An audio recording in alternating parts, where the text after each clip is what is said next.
I am a 16 years old female. I used to have a good relationship with my mother. That has since crashed and burned since she dated and married my stepdad, Gary, 6 years ago. Gary treats his son Ian, 19 male, like he's the center of the universe and expects my mother to as well, so she does. Anything Ian wants, Ian gets, and that usually comes at the expense of me. Ian wanted my room when they moved it. I was forced to go to another room to make the transition easier for everyone. Ian wanted a car for his 16th birthday. I didn't get braces for another year. Ian wanted to go on an expensive trip for spring break. I had to give up volleyball to make it happen. Ian wanted to have his side of the family over. I was expected to find somewhere else to be, since I wasn't family. My mother just went along with all of this and acted like it shouldn't affect me at all. My dad was overseas for a long time, and we used to FaceTime, and he was so upset by what he was hearing. He's home now and he's offering to have me come live with him. I'm not seeing a reason not to go, and so I told my mom I wanted to go live with my dad. She predictably freaked out and asked why I'd want to do that and said that we had such a good relationship. She didn't understand how this came so out of the blue. I told her that we haven't had a good relationship since she blindly decided to follow Gary's lead and give Ian anything he wanted, and it always came at my expense.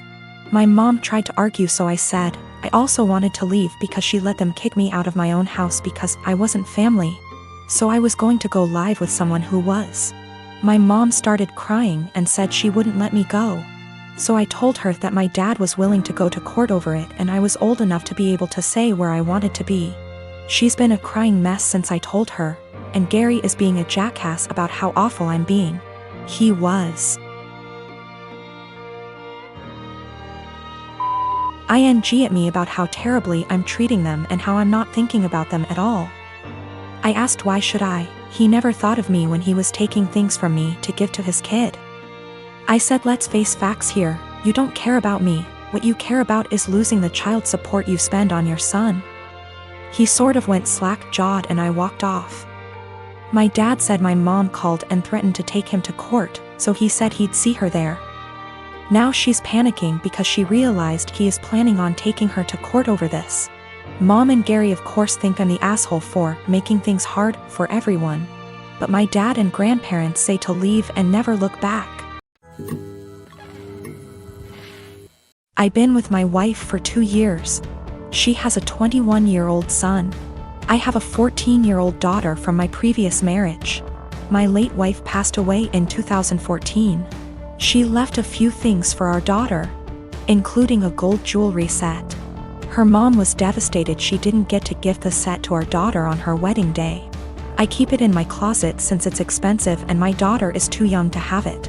I'll hopefully gift it to her on her wedding. We were sitting in the kitchen when my stepson was hesitant to ask me something.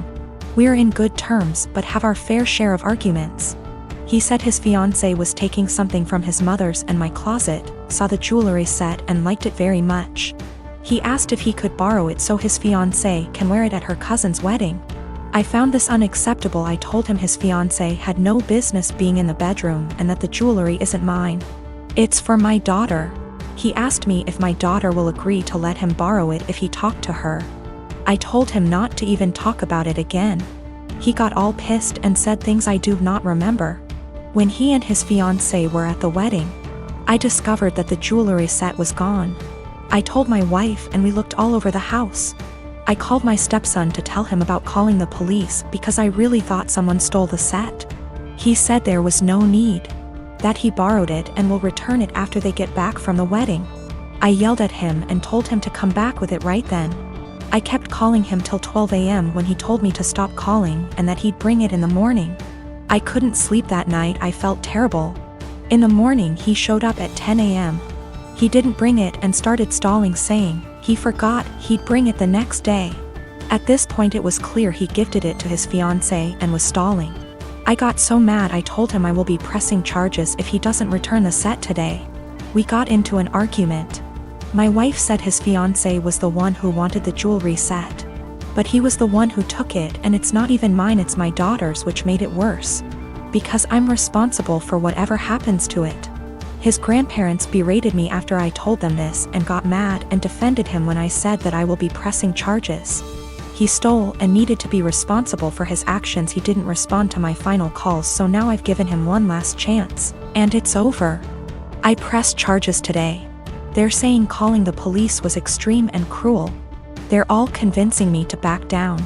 He was replying to me sarcastically when I said I'd get the authorities involved, and he didn't take me seriously.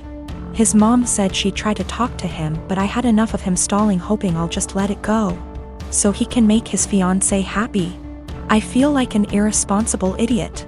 I can't even look at my daughter without feeling frustrated and infuriated. I'm hurt, but what's worse is that this is my daughter's property that I couldn't take care of. My wife allows them into the room, although I told her not to several times. They're not kids, and there should be some boundaries. I live in an apartment on the ground floor of a house that was converted to apartments. My neighbors, one street over but the back of their house faces the back of the house I live in, can see my whole backyard and vice versa. My apartment has a whole wall of windows that are on the back of the house. It's gorgeous and is a big reason I picked the place. I love keeping plants and it let in a lot of light. Looking out, there is the neighbor's backyard, which is large and comes up close to my place. The property line is maybe 10 or 15 feet from my windows. Once it has gotten to be warm out, I've noticed the husband of the family who owns that house looking into my apartment a lot. Even sometimes I'll look up and see him, look away, then look back minutes later and he's still looking. So I started shutting the shades during the day, but that was kind of annoying. My place is a dark, cramped shoebox without the windows open. And I can't do that for too long because the plants were struggling without light, so I bought these window coverings that make windows into one-way mirrors. During the day when it is light out, my windows look just like mirrors now. From the inside it looks pretty much the same. The windows look tinted slightly darker, but that's it. From the outside you can't see in at all. It looks exactly like mirrors. The section of windows it's applied to is about 8 feet high and 20 feet wide. After a week of the window coverings being up, both of the parents from the neighbor's house came to my door and wanted to talk to me. The wife was complaining about the windows for a lot of reasons. 1, they were ugly too. It was uncomfortable, especially for the teens and their friends, to have a huge mirror adjacent to the swimming pool. It's at a time that they feel insecure about looks and they have lost interest in hanging out by the pool. 3, in the afternoon and evening, it was reflecting a lot of extra sunlight into their backyard. They couldn't enjoy eating dinner on the back porch with the sun in their eyes. I said sorry about the inconvenience, but I wanted it for privacy. They both pushed back on that some, and I said that I needed privacy because of the husband starting. He started denying it in front of his wife, and so I took out my phone where I'd taken pictures and sent it to my group of friends, and showed her a couple pictures of him gaping at my apartment and the texts from that time. He got mad and said he incidentally looked over, and the 8-foot by 20-foot mirror was a crazy overreaction. I said that I'd like to keep it, and that I was sorry, but frankly this was avoidable. I think they're both mad because they called my landlord, who brushed them off. My brother-in-law has always been a bit of a ruckus. Just a very jolly guy, used to be a hard-partied when I first knew him, but not so much now. I mean, he still likes to drink and he smokes weed, but nothing compared to how he used to be. He stays in the basement apartment, which is a full apartment, separate from ours, with a kitchen and bathroom, etc. In our house ever since he lost his apartment.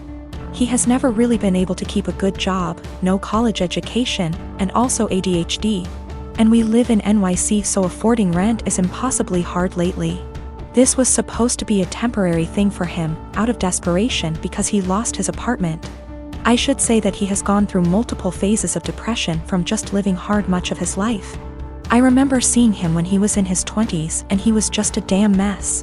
Living in shit apartments and working shit jobs, and I remember he was super depressed, like, you know, that kind of depressed.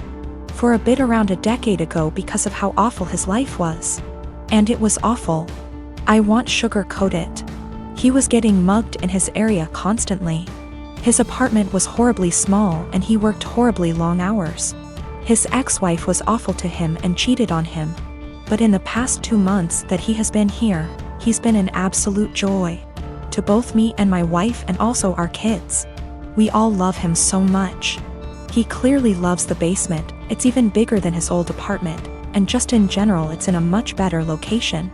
He has said, multiple times, how much he loves it at our place.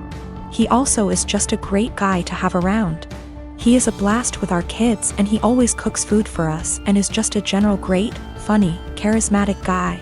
He got a new job, working 60 hours a week at a shit job. And now he wants to move out to his friend's place all the way in Coney Island where he would be spending half of his paycheck on rent.